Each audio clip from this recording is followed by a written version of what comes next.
دوسرے جنم کی اس کہانی کو دوسری کہانیوں پر فوقیت حاصل ہے، کیونکہ اس کہانی میں اصرار و تجسس بھی ہے اور سائنس و قرآن پر بحث بھی۔ یہ ان لوگوں کے لیے ہی میں نے یہ لکھی ہے جو یہ کہتے ہیں کہ سائنس کا دور ہے۔ اس دور میں مذہب کا اثر کم سے کم ہوتا چلا جائے گا۔ ایسا کہنے والے کسی حد تک غلط ہیں۔ میں نے اسی نقطے کو مرکز بنایا ہے۔ سائنس و اسلام پر ایسی کوئی کہانی شاید ہی آپ نے پڑھی یا سنی ہو۔ اس کہانی میں تھرل بھی ہے اور سسپینس بھی، پر اسراریت بھی ہے اور سائنس بھی، یعنی ایک کہانی میں کئی قسم کی کہانیاں ہیں۔ یہ تجربہ آپ کو کیسا لگا ضرور بتائیے گا۔ والسلام، پرویز بالگرامی۔ السلام علیکم دوستو، پیش خدمت ہے دوسرا جنم ایپیسوڈ نمبر 20۔ وہ بس کے نیچے سے رینگ کر دوسری طرف نکلا تو وہاں کھڑا ہوا شخص اچھل کر اس پر گرا، مگر علی چوکنا تھا۔ وہ کلا بازی کھا کر ایک طرف کو ہٹ گیا اور وہ جلدی سے کھڑا ہو گیا۔ وہ شخص بھی فوراً سنبھل گیا، لیکن اس سے پہلے کہ اس کے بائیں ہاتھ میں پکڑا ہوا پستول اپنا کام کرتا، علی نے لپک کر اس کی کلائی پکڑ لی اور اسے لنگڑا کر زمین پر گرا دیا۔ اسی وقت ایک گولی زن سے اس کے سر پر سے گزر گئی اور ساتھ ہی اسے ریوالور کی آواز سنائی دی۔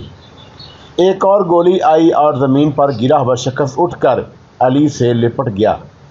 اس نے علی کے سر، چہرے اور شانوں پر دائیں ہاتھ کی بند مٹھی سے گھونسوں کی بارش کر دی۔ اس کے بائیں ہاتھ میں پستول اسی طرح دبا ہوا تھا۔ علی نے اسے بغلا دیکھا تو وہ ایک فقیر تھا اور اس کے جسم پر پیوند لگا لباس تھا۔ اس کا آدھا چہرہ مسک تھا اور دائیں آنکھ کی جگہ صرف ایک حلقہ تھا۔ اس بھیانک شخص والے میں غضب کی قوت تھی۔ اس کا دایاں ہاتھ بری طرح جلا ہوا تھا، جگہ جگہ سے جلد ادھڑی ہوئی تھی اور رگیں نظر آ رہی تھی، لیکن وہ اسی ہاتھ سے علی پر گھونسے برسائے جا رہا تھا۔ علی نے اپنا ریوالور اس کے حلق میں ٹھونس دیا۔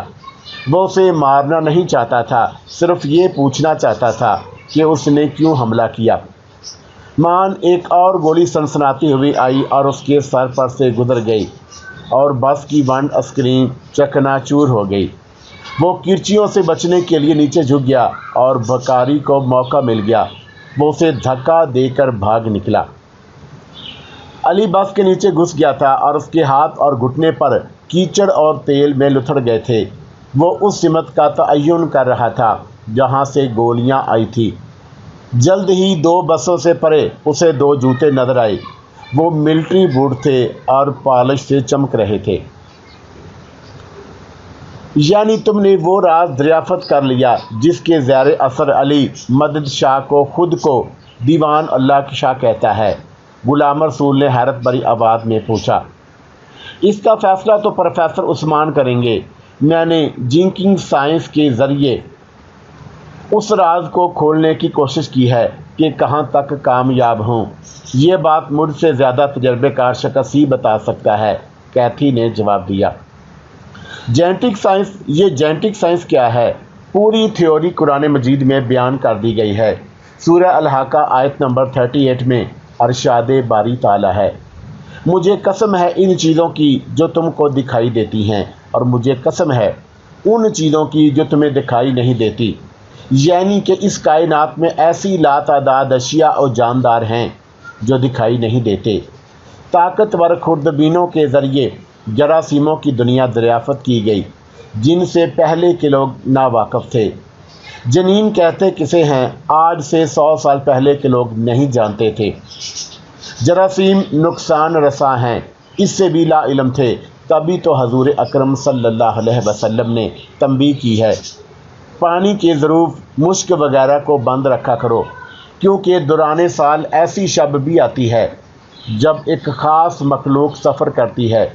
جب وہ کھلے برتن اور مشک کے قریب پہنچتی ہے تو ان میں داخل ہو جاتی ہے۔ اس زمانے میں جراثیم نام نہیں دیا گیا تھا، اس لیے مخلوق کہا گیا۔ آج جب سائنس نے بھرپور ترقی کر لی اور انتہائی طاقتور خوردبینوں سے پتہ لگا لیا گیا کہ گرمی کی آمد کے ساتھ G3 نامی وائرس پیدا ہو جاتے ہیں جو سورج کی روشنی سے مرتے ہیں، اس لیے رات میں فضا میں پھیلتے ہیں اور پانی میں افزائش نسل کرتے ہیں۔ زبانی جہاد جاری و ساری تھا کہ باورچی اختر نے آ کر کہا، آپ سے ملنے کچھ لوگ آئے ہیں۔ آج کی بحث کل کے سر پر، غلام رسول نے ہنس کر کہا اور باہر نکل گیا۔ باہر گاؤں کے سرکردہ افراد آئے ہوئے تھے۔ انہوں نے غلام رسول کو سلام کیا۔ پھر ان میں سے ایک بولا، صاحب جی، یہ لوگ پوچھنے آئے ہیں کہ بڑے صاحب کب تک واپس آئیں گے؟ مجھے خود خبر نہیں، میں کیا بتا سکتا ہوں، وہ گئے کہاں ہیں؟ اس نے پوچھا۔ غلام رسول کے دل میں آیا کہ وہ کہہ دے کہ پروفیسر صاحب انڈیا گئے ہوئے ہیں، مگر اس نے مسلط سے کام لیا اور کہا، بڑے صاحب مجھے بتا کر نہیں گئے، شاید گلگت گئے ہوں، چلاس بھی جانے کا کہہ رہے تھے۔ آپ پتہ تو کریں، ایک ہفتہ ہونے کو آ گیا، اب تک تو لوٹ آنا چاہیے تھا، میں خود پریشان ہوں۔ بات یہ ہے کہ ہم اس بار بڑے پیمانے پر محفل کرنا چاہتے ہیں، کیونکہ یہ ہمارے لیے بہت بڑی بات ہے کہ ہماری زندگی میں ہمارا نجات دہندہ لوٹ آیا۔ اسد الکبیر کے لوٹ آنے کی خوشی میں ہم دن بھر خوشیاں منانا چاہتے ہیں۔ آپ لوگ تیاری کریں، وہ بہت جلد لوٹ آئیں گے۔ کہیں ایسا تو نہیں کہ پھر وہ ہماری کسی غلطی کی وجہ سے ہم سب کو ٹھکرا کر چلے گئے؟ اگر ایسا ہوا تو سمجھ لیں تباہی ہمارا مقدر ہے۔ نہیں، ایسی کوئی بات نہیں، وہ ایک ضروری کام سے گئے ہیں اور جلد لوٹ آئیں گے، غلام رسول نے کہا۔ آپ کہتے ہیں تو ہم یقین کر لیتے ہیں، مگر یاد رکھیے گا، جب تک اسد الکبیر واپس نہیں آتے آپ یہاں سے جا نہیں سکتے۔ پھر اس نے مڑ کر اپنے ساتھیوں سے کہا، چلو بھائیو، ہم کل آ کر پھر پتہ کریں گے۔ ان کے جانے کے بعد بھی غلام رسول سوچ میں ڈوبا رہا۔ وہ حالات کی نزاکت بھانپ چکا تھا، سمجھ رہا تھا کہ یہ اجڑ دیہاتی لوگ جس بات پر اڑ جائیں ایک قدم بھی پیچھے نہیں ہٹتے۔ پروفیسر صاحب کو انہوں نے اپنا نجات دہندہ مان لیا ہے تو مان لیا، اور حسب منشا انہیں جواب نہ ملا یا پروفیسر صاحب نہیں لوٹے تو وہ میری جان کے دشمن بن جائیں گے۔ ابھی تک تو وہ پر اصرار عورت ہی دماغ کی چولیں ہلا رہی تھی، اب یہ مسئلہ بھی پیدا کرنے آ گئے، ان کا علاج کیا کیا جائے؟ جب کچھ نہ سوجا تو وہ برآمدے سے اترا اور لان سے ہوتا ہوا گیٹ سے باہر آیا۔ گلابی گلابی سی یہ دھوپ بہت اچھی لگ رہی تھی۔ وہ چلتے چلتے کافی آگے نکل آیا۔ بستی بہت پیچھے رہ گئی۔ آگے نشیبی وادی تھی، دور دور تک صنوبر و چنار کے درخت تھے، جنگل کا سارا منظر نظر آ رہا تھا۔ چلتے چلتے اس نے نگاہ ادھر ادھر دوڑائی تو دیکھتا ہے کہ وہ مڑا توڑا راستہ جس پر سفر شروع ہوا تھا کہیں پیچھے رہ گیا ہے، اور اسے نچا کر ناک کی سیدھ میں بڑھتا چلا جا رہا ہے۔ یہ احساس بھی اسے اس کی کانش نے کیا تھا کہ آگے کوئی چیز حائل ہے۔ اب جو دیکھا تو سامنے ایک بلند ٹیلہ اونٹ کے کوہان کی مانند اس کی راہ روکے کھڑا تھا۔ یہ پہاڑی ٹیلہ دور تک چلا گیا تھا۔ اس کی خطرناک ترچھی ڈھلان پر جھاڑیاں پھیلی ہوئی تھی اور ان کے درمیان کہیں کہیں کبڑے درخت جیسے گردن نہرائے کھڑے تھے۔ وہ اپنے خیالوں میں گم راستہ بھٹک کر ادھر آ گیا تھا۔ اب اس کے سوا کوئی چارہ نہ تھا کہ ٹیلہ عبور کر کے دوسری طرف پہنچا جائے۔ چنانچہ وہ بائیں جانب سے ترچھی ڈھلان پر چڑھنے لگا۔ ذہن میں سوچ و بچار کی تمام کھڑکیاں بند کر دی، کیونکہ ڈھلان کہیں اونچی کہیں نیچی تھی۔ اگر بے دہانی میں پاؤں غلط جگہ پڑ جاتا تو وہ نیچے لڑک جاتا۔ ڈھلان پر کر کے وہ ٹیلے کے اس حاشیے پر پہنچ گیا جو ایک سفید لکیر کی شکل میں اوپر جاتا تھا۔ وہ اس لکیر پر گھومتا ہوا آگے بڑھا۔ زندگی میں آدمی کو مشکلات کے کئی پہاڑ عبور کرنے پڑتے ہیں جو اس ٹیلے سے کہیں زیادہ دشوار گزار ہوتے ہیں۔ وہ ان مشکلات کا عادی تھا، لہٰذا ٹیلے کی بلندی تک پہنچنے میں کوئی خاص مشکل پیش نہ آئی، مگر بلندی پر پہنچ کر انکشاف ہوا کہ یہ ٹیلہ نہیں بلکہ شمالی پربت کا سلسلہ ہے جو اونچی نیچی پہاڑیوں کے ذریعے اس بلند پہاڑ تک چلا گیا تھا جس کی ترائی میں خوبصورت پیالہ نما وادی پھیلی ہوئی تھی، اور اب اسے حویلی تک پہنچنے کے لیے انہی پہاڑیوں کے ساتھ ساتھ آگے بڑھنا تھا۔ وہ پہاڑی ایک پیچ اور ان مشکلوں کی پرواہ کیے بغیر چل پڑا جو کوہستانی راستوں میں عموماً پیش آتی ہیں۔ پھر یہاں تو کوئی راستہ تھا ہی نہیں، بس اسے پہاڑی نشیب و فراز کے ساتھ ساتھ آگے بڑھنا تھا۔ پہاڑوں کے ٹیڑھے میڑھے حاشیے پر چلتا ہوا ابھی تھوڑی دور گیا تھا کہ اچانک جل ترنگ کی آواز نے اسے چونکا دیا۔ اس ویرانے میں جل ترنگ کون بجا رہا ہے؟ بانسری یا ڈفلی چرواہے بجا سکتے ہیں، مگر جل ترنگ؟ یہ ایک ایسا ساز ہے جو ہر کسی کے قابو میں نہیں آتا۔ سیدھا ہوا ہاتھ کھٹن ریاضت کی ضرورت پڑتی ہے۔ وہ حیران سا آگے بڑھا۔ چھوٹی سی پہاڑی کا موڑ مڑتے ہی اسے دائیں جانب 8-10 فٹ کی بلندی سے پانی کی ایک دھار پتھروں سے ٹکراتی نظر آئی جو جل ترنگ پیدا کرتی ہوئی کسی گھاٹی میں گر رہی تھی۔ یہ گھاٹی کہیں 6-7 فٹ، کہیں 3-4 فٹ چوڑی اور کافی گہری تھی۔ پانی کے اندر ہی اندر بہتا ہوا نہ جانے کدھر غائب ہو گیا تھا۔ وہ ایک تنگ جگہ سے گھاٹی عبور کر کے آگے بڑھا۔ اس پہاڑی سلسلے میں کہیں کہیں درخت بھی تھے، مگر سرسبز جھاڑیوں سے ڈھکی چھپی ڈھلان ایک حسین منظر پیش کرتی تھی۔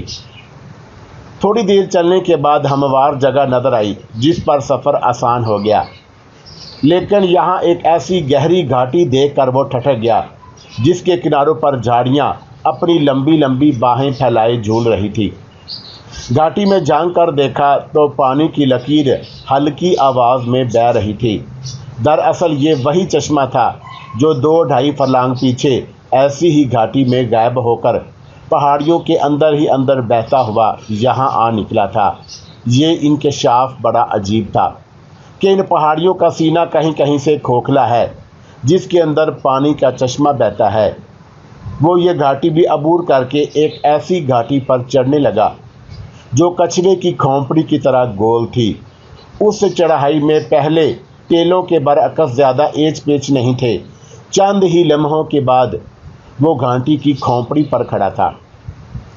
بلندی پر پہنچ کر دیکھا تو چند فرلانگ کے فاصلے پر سامنے اس علاقے کا مشہور پہاڑی سلسلہ نظر آیا جس کی ترائی میں گھنا اور خوبصورت جنگل حد نگاہ تک پھیلا ہوا تھا۔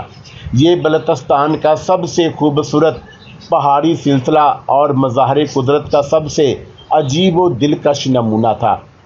اس کی برف پوش چوٹیاں آسمان سے باتیں کر رہی تھی جن کا سلسلہ تبت کے پہاڑوں سے جا ملتا۔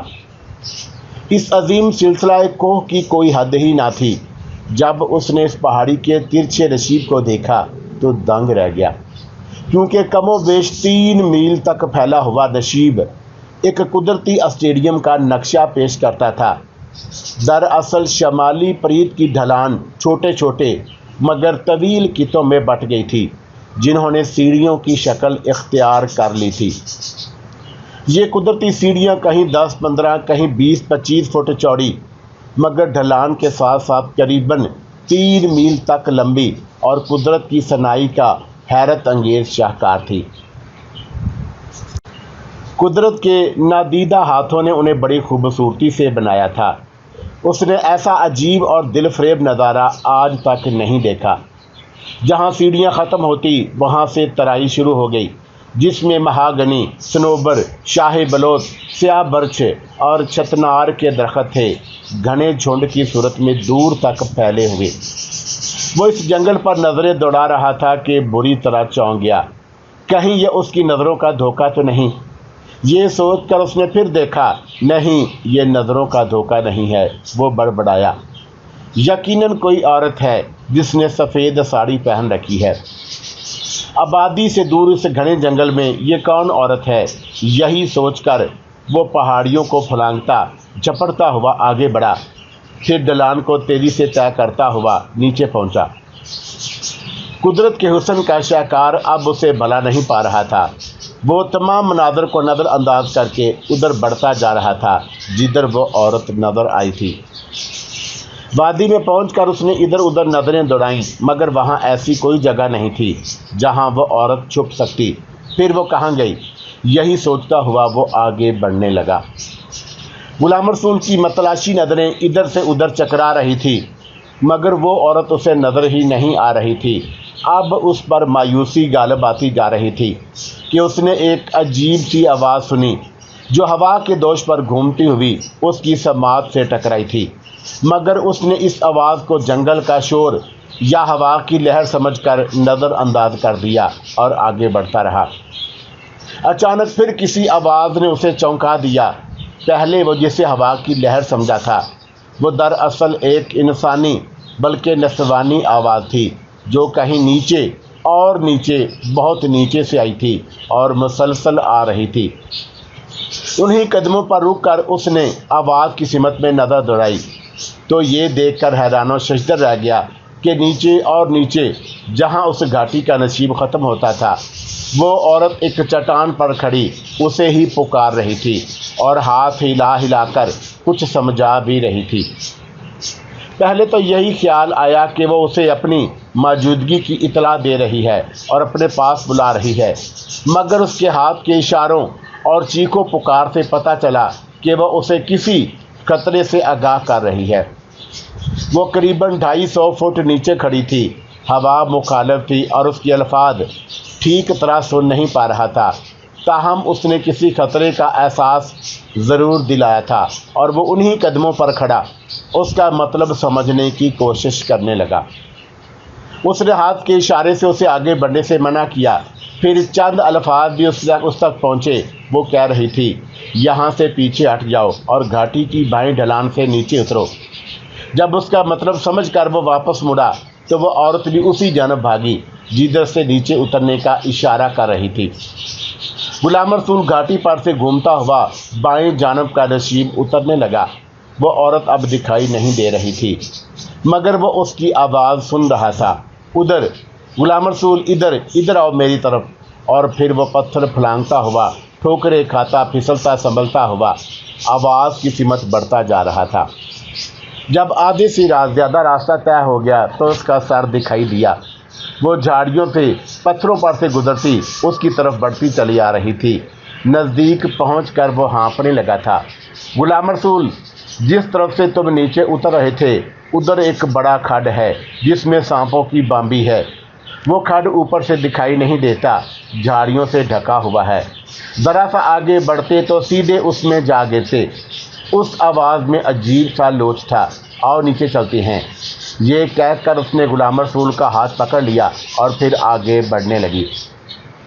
اس کی چال میں ہرنی کی سی تیزی تھی۔ وہ پتھروں کو پھلانگتی جھاڑیوں کے درمیان میں سے گزرتی نیچے اترتی جا رہی تھی۔ غلام رسول ہیپناٹائز کے زہر اثر اس کے پیچھے پیچھے چل رہا تھا۔ اس کا ذہن ساتھ نہیں دے رہا تھا۔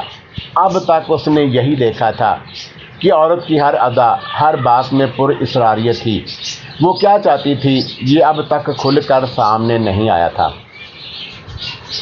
علی نے سیدھے پاؤں کے جوتے پر گولی چلائی تھی، اسے چیخ سنائی دی تھی، پھر دھڑام سے گرنے کی آواز آئی۔ علی اٹھ کر ادھر دوڑ پڑا۔ بس کے پیچھے سے اسے میجر ستونت کا فوجی ریوالور مل گیا اور ستونت پاؤں پکڑے زمین پر گرا ہوا تھا۔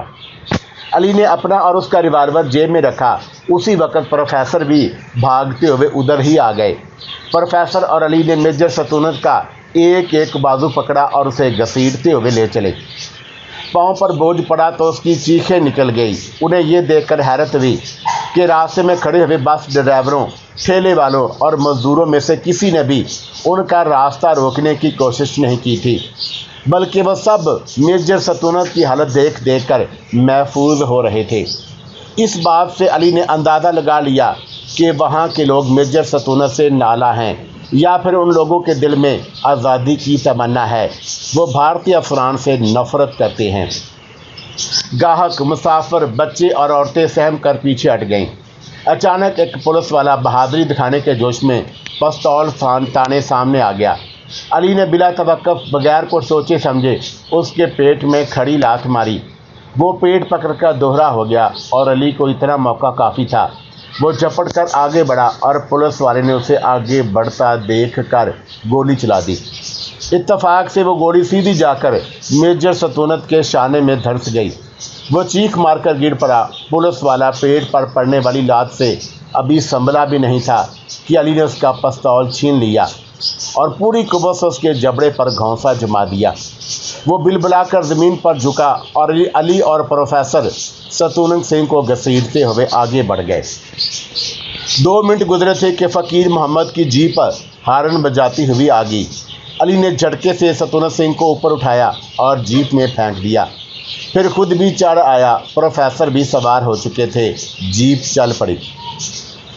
فقیر محمد نے بڑی مشکلوں سے بسوں اور ٹھیلوں کے درمیان سے جیپ باہر نکالی اور مرکزی شاہراہ پر لے آیا۔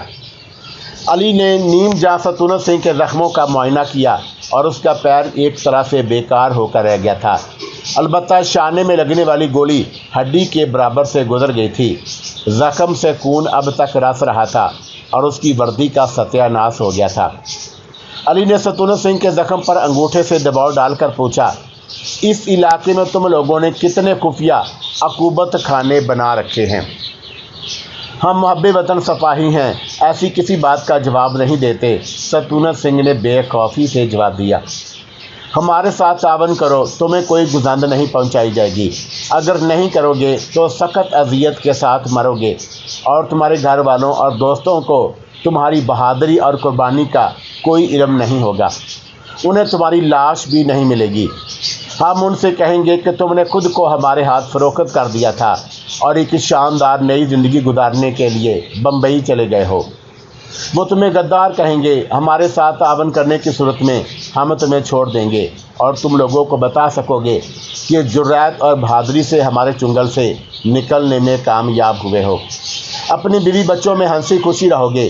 سیدھے سیدھے ہمارے سوالوں کا جواب دو۔ اب وقت نکل گیا ہے، ستونت نے پھولی ہوئی سانس سے کہا۔ تم لوگ اس خطے کو ہم سے چھین نہیں سکتے، یہ بھارت کا اٹوٹ انگ ہے۔ ہم یہاں کے مالک ہیں، مالک رہیں گے۔ ایک ایک انچ دھرتی پر ہمارا قبضہ رہے گا۔ مجھے ریوالور دو، میں اسے سکون کی نیند سلانا چاہتا ہوں۔ پروفیسر نے خلاف توقع بے رحمی کا مظاہرہ کرتے ہوئے علی کے ریوالور کی طرف ہاتھ بڑھایا۔ نہیں، یہ ہم سے تعاون کرے گا اور زندہ رہے گا۔ پروفیسر نے اس کی بات نہ مانی اور کمر سے ریوالور نکال کر ستونت کی کھوپڑی سے لگا دیا، پھر دانت پیس کر بولا، پرواہ نہیں کہ گولی کی آواز دور تک جائے گی، میں اس کا قصہ پاک کیے دیتا ہوں، بتاتا ہوں۔ ستونت اچانک بول پڑا، پھر ٹھہر ٹھہر کر کہنے لگا، ہم نے تہیہ کر لیا ہے کہ اس علاقے سے مسلمانوں کا تناسب کم کرنا ہے۔ پوری وادی کشمیر میں اسی پلان کے تحت کام کیا جائے گا تاکہ کہیں سے بھی آزادی کی آواز نہ اٹھے۔ اچھا یہ بتاؤ، کرنل اروڑا کہاں ملے گا؟ وہ کیمپ میں نہیں رہتا، بیوی بچوں کے ساتھ ریسٹ ہاؤس پر قبضہ کیے بیٹھا ہے۔ یہ ریسٹ ہاؤس کہاں ہے؟ تم ہمیں وہاں لے چلو گے؟ ابھی؟ ستونت نے پوچھا۔ ہاں ابھی تو میں زخمی ہوں، ستونت نے جواب دیا۔ اچھا پتہ بتا دو۔ ستونت نے پتہ بتا دیا۔ علی نے نوٹ بک میں لکھ لیا، پھر اس نے ستونت کے منہ، آنکھوں اور کانوں کو ٹیپ چپکا کر بند کر دیا۔ انہوں نے فیصلہ کیا تھا کہ اسے گولی مار کر کہیں کسی جھاڑی میں پھینک دیں گے۔ پھر وہ لوگ اپنے پلان کو عملی جامہ پہنانے کے لیے مضافاتی علاقے کی طرف نکل گئے۔ ایک سنسان سڑک پر پہنچ کر علی نے ریوالور نکالا اور کئی گولیاں اس کے سینے میں مارنے کے بعد اسے جیپ سے نیچے پھینک دیا۔ اس کام سے فرصت پا کر وہ لوگ واپس ہو گئے۔ انہیں ستونت کے بتائے ہوئے پتے کی تلاش تھی، مگر وہ ریسٹ ہاؤس مل کر نہیں دے رہا تھا۔ بالآخر انہیں یقین آ گیا کہ ستونت نے ان کے ساتھ دھوکہ کیا ہے۔ پروفیسر نے مشورہ دیا کہ علی بھٹکے ہوئے سیاہ کا رول ادا کرے اور ٹیکسی میں بیٹھ جائے، ٹیکسی والا خود ہی اسے ریسٹ ہاؤس میں پہنچا دے گا۔ علی جیپ سے اتر گیا اور چند قدم چلا تھا کہ ایک ٹیکسی آ کر رک گئی۔ ڈرائیور نے اسے بیٹھنے کا اشارہ کیا۔ علی نے اندر بیٹھ کر ریسٹ ہاؤس چلنے کے لیے کہا۔ ٹیکسی چل پڑی۔ کچھ دور جانے کے بعد جھٹکے سے رک گئی، جیسے اس میں کوئی خرابی پیدا ہو گئی ہو۔ علی نے چونک کر دیکھا۔ عین اسی وقت ٹیکسی کا دروازہ کھلا اور ایک آدمی پھرتی سے اندر آ کر علی کے برابر میں بیٹھ گیا۔ علی نے چابک دستی سے ریوالور نکال کر اس شخص کی طرف کیا تو بری طرح چونک گیا۔ یہ وہی شخص تھا جس سے کچھ دیر پہلے بس اسٹینڈ پر ہاتھا پائی ہوئی تھی۔ یہ وہی یک چشم فقیر تھا جس کے منہ میں اس نے ریوالور گھسایا تھا، مگر وہ بچ نکلا تھا۔ وہ علی کی طرف دیکھ کر مسکرایا، پھر بولا، تمہیں کرنل اروڑا سے کیا کام ہے؟ علی نے جواب نہیں دیا اور ریوالور کی نال اس شخص کے سینے پر رکھ دی۔ مجھے احمد کہتے ہیں، کبھی میں MSc کا طالب علم تھا، بکاری نے اپنا تعارف کرایا۔ ہم بھی ستونت اور اروڑا کے دشمن ہیں۔ پھر اس نے کہا، اتفاق کی بات ہے کہ آج ہم بھی ستونت کا شکار کرنے آئے ہیں۔ ان لوگوں کا ظلم حد سے بڑھ گیا ہے۔ پرسوں انہوں نے ہمارے ایک اہم ساتھی کو اذیت دے دے کر شہید کیا ہے، اسی کا بدلہ لینا تھا۔ تم نے تو بس اسٹینڈ پر ہمیں مارنے کی کوشش کی تھی۔ بس غلط فہمی ہو گئی تھی۔ بعد میں پتہ چلا کہ تم نے پوروا بستی میں ایک اہم کارنامہ انجام دیا ہے، تو ہم نے سوچا کہ چلو مل کر شکار کھیلتے ہیں۔ کیونکہ تم باہر سے آئے ہو، تمہیں میری رہنمائی کی بہت زیادہ ضرورت پڑے گی۔ تم صحیح طور پر ان سے واقف بھی نہیں ہو، جبکہ میں ان کی رگ رگ سے واقف ہوں۔ تمہیں شاید اندازہ بھی نہ ہو کہ یہ لوگ کتنے ظالم ہیں۔ میرا چہرہ دیکھ رہے ہو نا، یہ انہی لوگوں کا کارنامہ ہے، کیونکہ ہم اپنے ملک کشمیر میں غیر ملکیوں کی درا اندازی کے خلاف ہیں۔ کشمیر ہمارا ہے، بھارتیوں کا نہیں۔ پھر اس نے ہاتھ سے ریوالور کو ہٹاتے ہوئے کہا، فی الحال اسے جیب میں رکھ لو، اور اگر میں ایسا نہ کروں تو تم ایسی کوئی حماقت نہیں کرو گے جو خود تمہیں پھنسا دے۔ تم اس وقت پولیس ہیڈ کوارٹر کے سامنے کھڑے ہو۔ میری موت کے بعد تم بھی بچ نہ سکو گے۔ ہاں تم نے ٹھیک کہا، علی نے گہری سانس لے کر کہا۔